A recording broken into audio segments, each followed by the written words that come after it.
I'm Dr. Derek Rollator, a staff psychologist at the Counseling and Testing Center at Wichita State University. This presentation will provide a broad overview of what stress is, its causes, and ways to cope with stress. Every day we are met with demands of our time and energy that we need to respond to. A stressor is an event that creates demands, and a stress response is a person's reaction to those demands. When a person is faced with a stressor, they judge the event and evaluate if it's dangerous or safe. Sometimes, people are able to take action and the stress response goes away. But sometimes, people do not feel they have the ability or resources to cope with these stressors and do not respond in a healthy way. Some causes of stress can include changes in life or routine, social isolation, academic demands, the loss of a loved one, harassment or bullying, stereotypes, discrimination, and relationship problems at home or work. When an individual is experiencing prolonged stress, it can lead to physical and mental illness. Therefore, it is important that you do not ignore stress symptoms for too long.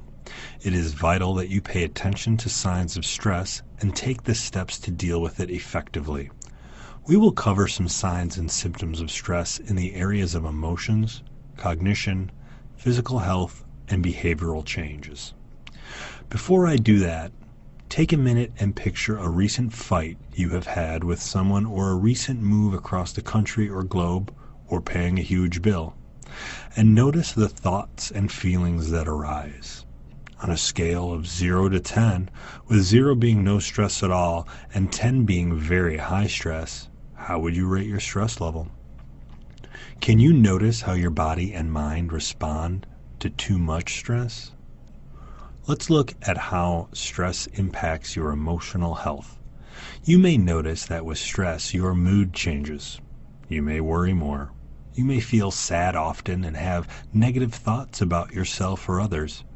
You may get annoyed or irritated quickly, and you may not feel as motivated as you used to. Your cognitive thought processes may also be impacted. In the area of cognition, you may notice that it is hard for you to concentrate, that you have confused thoughts, that you have racing thoughts and are consumed with worry, and you may notice that you are forgetting things. Stress can impact your physical health as well. When stressed, you may notice that you breathe faster to draw oxygen and your heart beats faster to push blood. If your body is constantly responding this way to stress, it can lead to physical illness, such as high blood pressure, high cholesterol, upset stomach, or sleep problems. Stress can also impact our daily routine in a variety of ways, including missing class or being absent from work, running late often, changes in appetite, or the use of substances. So if stress is so bad for us, why do we have it at all? The truth is that not all stress is bad for us. We actually need some amount of stress to perform optimally in our day-to-day lives.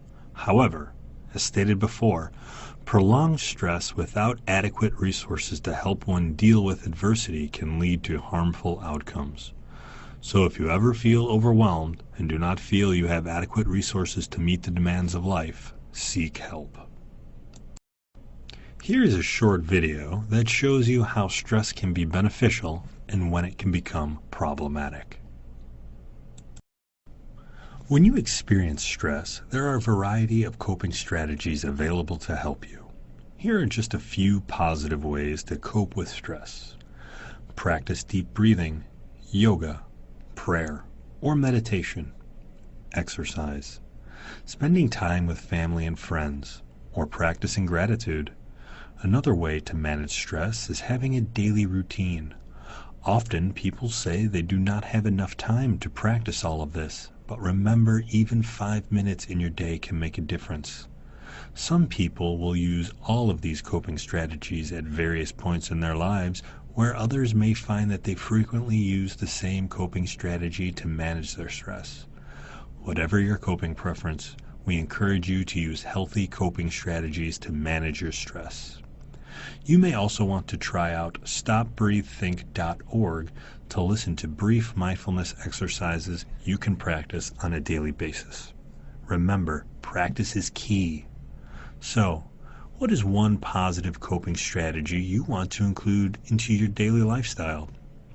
Write this down on a piece of paper and hang it somewhere where you can be reminded daily to incorporate this into your routine. If you find that you are still struggling with stressors or symptoms of stress, please do not hesitate to seek out professional help. Stop by the Counseling and Testing Center on the third floor of Grace Wilkie Hall or call us at 316-978-3440 to schedule an appointment with one of our licensed professionals.